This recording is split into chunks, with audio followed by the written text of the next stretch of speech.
So Mary in the Valley, I'm here to tell you something exciting today, and that is to announce that we are starting a new phase in our journey this year as we begin in a serious way to reconnect with each other as this part of Christ's church here in South Tuggeranong.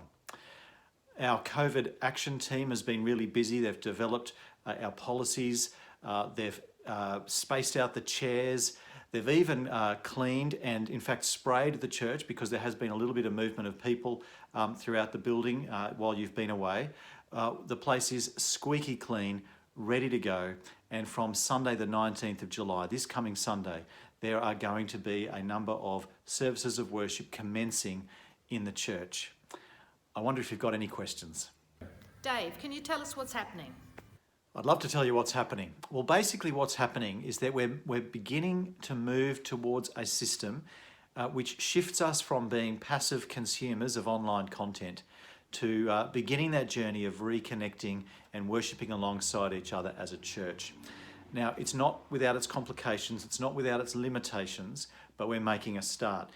What it's going to look like is this, that on Sundays, there are going to be 3 possible points where you could connect with your church family at St Mary in the Valley. 3 points, and I really hope that all of you will use at least one of those each week. Now, those 3 points are these. On Sundays at 10 a.m, there is going to be a service of worship. There is also going to be a service of worship on Sundays at 4:30 p.m. That's Arvo Church. And both of those services, the 10 a.m. and the 4:30 p.m. service, both of those are capped at 40 people because of the 4 square metre rule. And that means that if you want to come to those, you need to book in advance using the link on the website. Now, the 4:30 service won't start until August, but the 10 o'clock service will start this Sunday, the 19th. And it means that so on Sundays, 2 opportunities for in-person worship at St Mary in the Valley, each one, as I said, capped at 40 people. In addition to that, if you can't make either of those because you've missed out on the booking that week, and that'll be a lot of you, then you are invited, and I hope you will try and connect with us through our online Zoom service of morning prayer at 8:30 on Sunday mornings. Now, that's something you will do from home. It's a very simple service. It won't take more than about half an hour at the most. It's just a way to reconnect with each other as the body of Christ, and I'll tell you a little bit more about that soon. The other point during the week where people can come and worship Christ together and share in the Lord's Supper is on Wednesdays at 11 a.m. when there'll be a smaller Holy Communion service. This one will be capped at 25 people. This is for those who may just feel they would feel safer in an even smaller and more spaced out environment. So that's the basics of what's going to be happening on Sundays. 2 services of physical in-person worship and 1 Zoom service where everybody else can join in. And then, of course, a midweek service as well. But what about COVID, Dave? Shouldn't we wait? Well, look, the problem with waiting is that there is no point in the foreseeable future where we expect things to be more certain than they are now. We're just going to have to learn to dip our toes in the water and start to engage in an uncertain environment. That's why we're taking small steps, limited steps, reversible steps, but we are taking steps. Because if we wait for certainty, we'll never do anything. The word for the church in the New Testament is ecclesia. And ecclesia means gathering. Gathering is not just what we do, gathering is who we are. A church is a gathering. That's what it's all about. We gather as the people of God. We worship Him in community. You can't do church on your couch forever. And so that's why we need to take these steps to begin to give expression to our identity as the gathered people of God. I realise that for some people at the moment, it isn't safe for you to come back. You're vulnerable and you have a health situation that means you need to be a bit isolated for a bit longer. I completely understand that. But I'm just saying, as a church, we need to start taking those tentative steps back into being the gathered community that the Lord calls us to be. I'm not normally part of a church, but I have been watching online and YouTube What should I do now? Look, one of the really terrific things about this year has been the numbers of people who have been able to connect with a local church through watching services or listening to sermons online. It's been a great thing that's been happening, and so many people have joined us. I want to say hello to you, and it's been wonderful to have you joining us online through this journey. It's true that it's not going to be quite as easy going forward, because we want to give expression to our gathered identity as the church, and we think getting together really matters. It's not going to be quite as easy for you to connect in the same way that you have been. And I guess what that means is that if you're in that situation, there's a bit of a challenge that's now in your lap. The question for you is, will you take the next step on this journey that you've started, or won't you? I just want you to know that although it's complicated, the circumstances in many ways aren't ideal. If you are able to take some steps into engaging with us as though you were part of the church, joining into our Zoom meetings, attending our services, booking in, coming along, I think what you're going to find is you'll find a really welcoming community that will make this an easy journey for you. Not a smothering community. You will have to be a little bit brave, because that's just the nature of any new step. But I don't think you'll be disappointed, and I really want you to know that you are so welcome and invited, and we hope that you'll turn our online contact into an in-person, face-to-face contact, and you can share in the life of our community over coming weeks and months. I usually watch church eating my brekkie. Can I come in my jammies? Well, I guess it's only fair that since I wear my nightgown to church, that you can come in your pajamas if you want to. I do draw the line, though, at people bringing their pillows. I've really enjoyed watching YouTube in my own time and my own convenience. I'm not sure if I really want to come back. Look, I do get it. There is a sense in which this slower pace of life has been met with a big sigh of relief from a lot of us at different points. And so I do understand that. And look, there are, as I said, legitimate reasons why some people really shouldn't come back to church. Their health is just too vulnerable and they need to isolate for longer. If you're not in that category though, then I'm really encouraging you that this is an important time, because now is when we figure out whether we have completely lost important character-forming habits or whether they've just been put on ice for a while. I'm really hoping that we haven't lost them, but if we don't start to put them into practice, we will lose them. Now, caring for the sick and the vulnerable and providing a safe environment, that's a Christian cause I can absolutely get behind.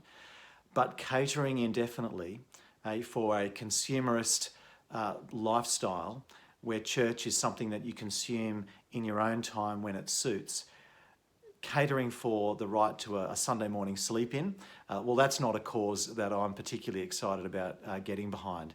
This is, I think, a time where we need to look into ourselves and ask God to help us figure out what our motives are. If I don't want to re-engage with the community that I think the Lord wants me to be in, if I don't want to make those difficult decisions to start building that back into my routines and my schedule, then that is in fact a spiritual problem that I need to face with some honesty. So I invite us all to look honestly and wisely at the circumstances we're in.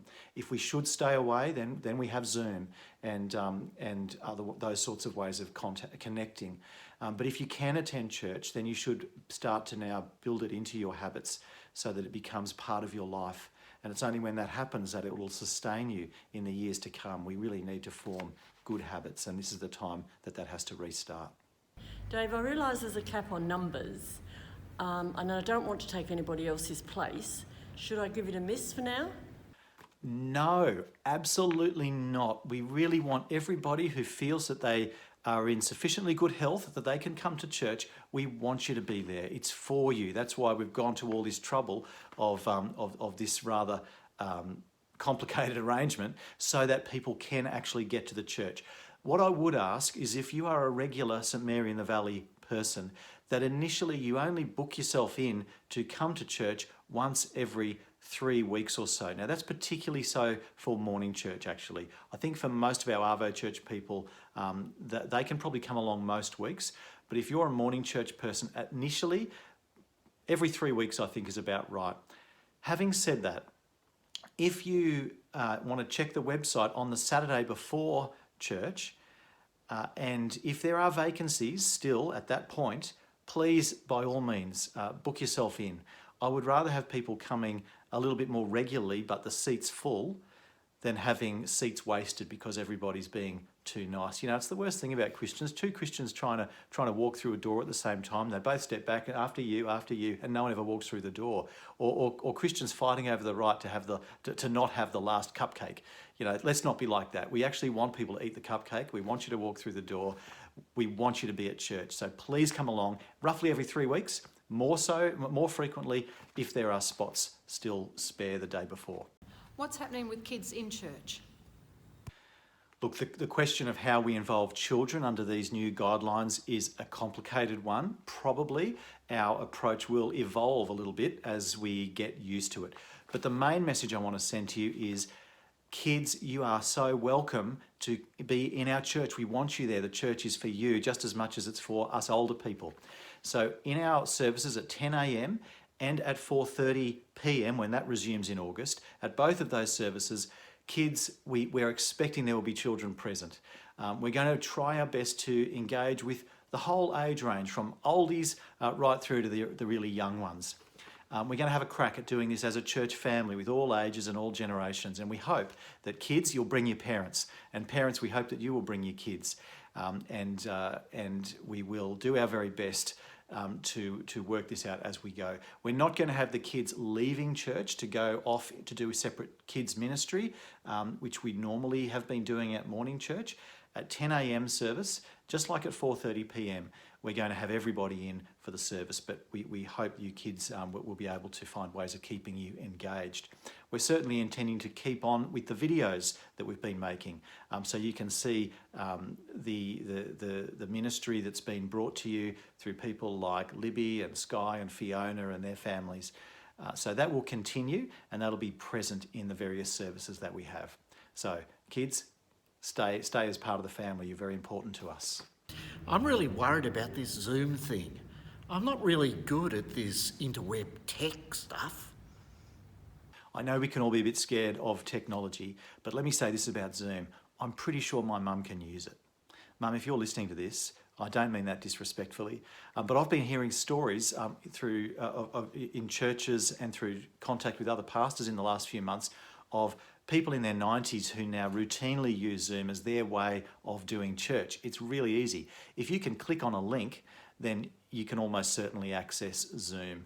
I'm going to be doing some practice sessions actually at 8:30 on Friday and Saturday this week. And I'd invite anybody to join in. This is the chance for us to see how it works, iron out some of the bugs, figure out what you know, if there's a problem, how we can fix it, if we can fix it.